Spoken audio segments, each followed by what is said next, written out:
But after reboot, everything seems to be working just fine. But what are we actually getting inside the device itself? So first of all, I already noticed that I have some weird things going on when it comes to, let's say, the device unfortunate.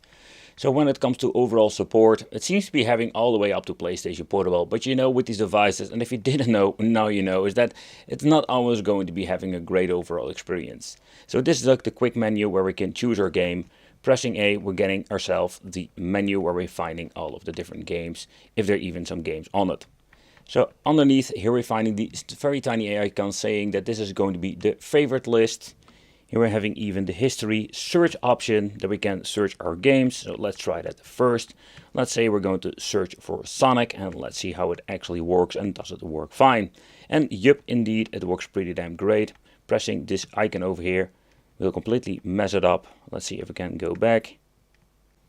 Then the settings menu where we can adjust the brightness, and the display panel in here does go very bright. But I've noticed when you're going to be to the full maximum, there are some weird things going on over here. The battery life is just great, so that is not a problem. But you can see going to the certain point over here, it will basically darken out. It's kind of weird, so I'm guessing the panel cannot handle it. It's kind of a bummer in my opinion. First, when you're getting it, sometimes has been set to a different language like Chinese. We can set the time of date, the key tune, and then we're having the themes that we can change out. But beside that, there is basically not a lot of stuff you can actually do, and never go to the restore factory setting, because sometimes it's going to be messing up your system itself. Before we're going to be moving into the gaming emulation, let's press the reset button over here. The reset button is actually the menu button where we have the option to continue the game, restart, archive the location, making quick local save, and these are basically like combined with the archive location.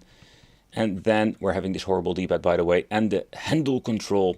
There's nothing much you can change out, and also when it comes to the aspect ratio, this is actually what we're having when it comes to, let's say, the menu and everything else. And it is very, very horrible in my opinion. There's not a lot of stuff we can actually do here. But how about the emulation performance? That when it comes to this old school stuff, think about a Game Boy or an 8-bit, we do have some great performance over here. Another thing I'm going to be mentioning is that this D-pad is absolutely horrible. It's I think one of the worst D-pads I've ever seen and feel in my life. Later on I'll do an in-depth about it, why this is. But the analog stick makes it up and makes this thing absolutely great for playing. Also the D-pad positioning, I really hate this. The landscape models, in my opinion, are quite comfortable to play. Also if you're going to be needing to press the shoulder buttons, it's in my opinion not the best configuration yet, but still, it is playable. Okay, so next up let's take a close look at some arcade gaming, and here I don't hear any weird things going on, don't see any weird, let's say, screen tearings or whatsoever. So this is absolutely an overall cool experience when it comes to arcades. Take considerations if you're going to be playing some MAME Killer Instinct or you want to play Tekken MAME, that is not going to be running any soon on this. These devices are just great for the simple games. But let's be honest, there are a zillion different handhelds nowadays that can actually play this. But in combination with the beautiful display, it does look absolutely great in my opinion. That's great, absolutely. So when it comes to the 8-bit stuff, it runs just great on here. They also mapped the turbo buttons to the other buttons. That's kind of cool, to be honest. But take consideration, they're also using this weird looking filter over it. I don't find it a little bit of an, let's say, annoying thing, but that's something you need to take consideration. There's no way of changing out the filtering of this device. So that is also a thing they need to consider. It's very limited to that part. But so far I can see there is no extreme screen tearing or whatsoever going on. It has been set to the 60:9 resolution of the panel, and there is no way of setting it all the way back to 4:3. So that's also a little bit of a bummer in my opinion. Next up, let's move into the Super NES part, but I can still see the weird glitching going on. So in other words, my display is just actually dying as making the review.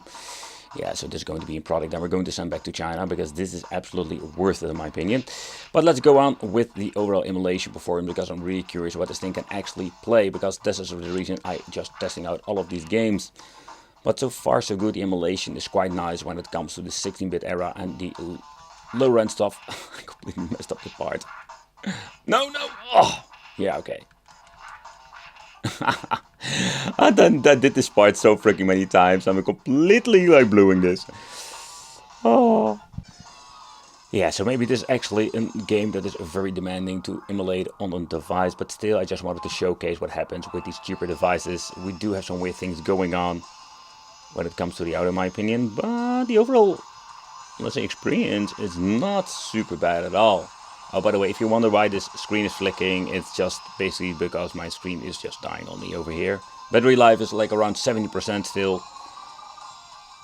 But nevertheless, the overall emulation performance, I'm quite surprised to see that this actually runs on this device.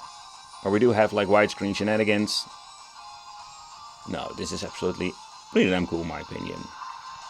Same story, I'm going to play with the analog stick. It plays very well, because the D-pad is making this thing unplayable. So when it comes to N64 performance, I know there were a couple of games like Cruis'n USA, and you know even more demanding games will struggle, but there were a couple of games that you can actually play on this. But when you're having PlayStation 1, now we can play it on so many different devices, including this one too. Let's start off one of my all-time favorite games that I've played so much, and man, I never get bored of this game, and that is of course Twisted Metal. Also the second part is absolutely amazing. They did implement the soundtracks. That is something they most of the time just forget or don't want to, because it takes up a lot of freaking storage space. Oh, there we go. I say in combination with the back triggers, it is still playable. But next up, let's try some PlayStation Portable. Take consideration, these devices are not capable of running every single game perfectly. But there are some games I can actually play. In combination with this display, it does look pretty damn amazing on this. You can already see that it has some weird things going on. Oh man.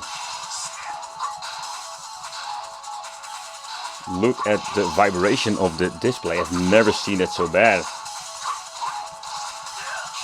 Where this thing is absolutely set in frame skip number 1.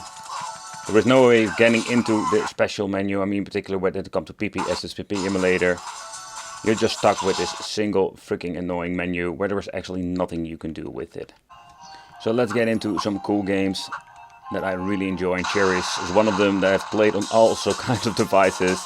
And here you can just see that it runs perfectly without any problem. Another thing they mess up is that the controls are completely messed up, because the X is over here. That is not normal. It should be at the A position, but okay, you can maybe switch that out. Where this thing looks pretty damn badass in my opinion, especially on the picture on AliExpress, I have some concerns with this device.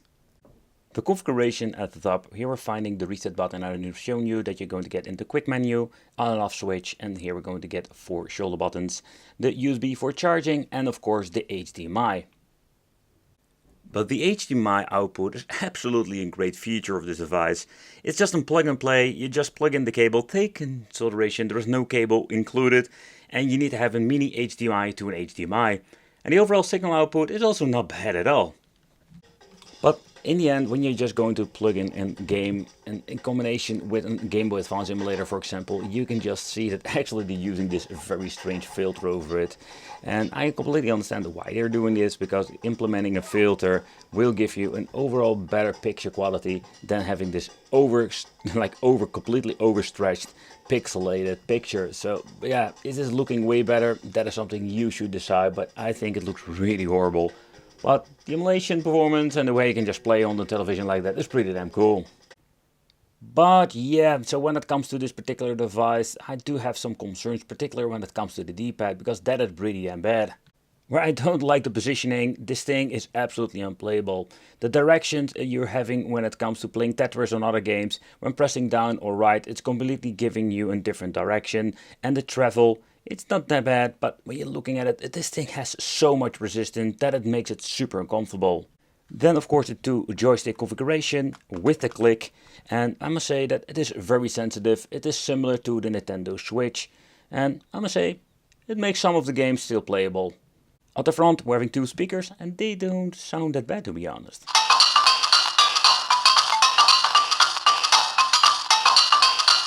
You do hear this crackling noise, and this is not even because it's this maximum volume, but yeah, I don't know man, it's something wrong with the emulation itself, because I did hear it, but not with every single emulator.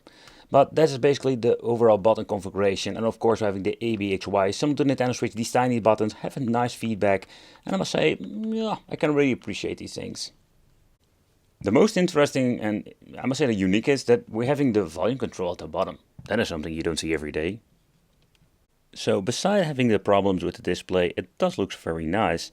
Up front we're going to get ourselves a nice plexi that is very thick. So this 4-inch display looks absolutely great. It does have a very strange resolution to it, but when you're looking at the quality, it's very difficult to record due of the glossy front, but it's looking pretty damn nice, and yeah, I must say I was very surprised by that. But how this thing came in is absolutely laughable, but also to cry for at the same time. Look at how the box, it's absolutely a miracle that this thing survived the trip to here. But looking at the specifications, that explains a lot why some of the emulators didn't run great. It runs on a Rockchip 3128 quad-core Cortex, where the competition is using different kind of chipset. They are more powerful. But a good thing is the IPS panel, where we're going to do a quick look at later on. But when you're also looking at the game time, they're claiming to have around 2 hours of game time. And I can relate to that. It's not going to be a lot, so that's also a big negative point in my opinion.